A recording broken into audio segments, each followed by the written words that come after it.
இப்பதான் சுதந்திரம் இல்ல இந்தியாவுல. இங்க வீதிக்கு ஒரு மசூதி இருக்கு, பாகிஸ்தான்ல ஊருக்கு ஒரு கோயில் இருக்கா, இங்க கோர்ட்ல தலைமை நீதிபதி எத்தனையோ முஸ்லிம்கள் இருக்காங்க. பாகிஸ்தான்ல ஒரு இந்து வக்கீலாக முடியுமா? இந்தியாவுக்கு ஜனாதிபதி ஒரு முஸ்லீம் இருந்திருக்காரு. பாகிஸ்தான்ல ஒரு இந்து வார்டு மெம்பராக ஆக முடியுமா? அவளை எதுக்குடா?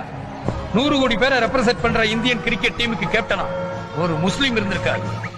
பாகிஸ்தான்ல ஒரு இந்து கிரிக்கெட் ஆட முடியுமா?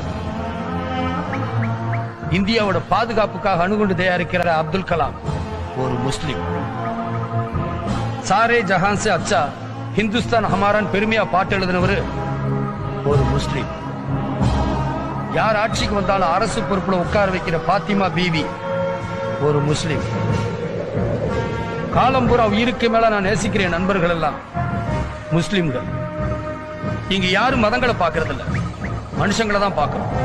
இந்தியாவில் இருக்கிற எல்லாருக்கும் ஒரே மதம் தான், மனித மதம்.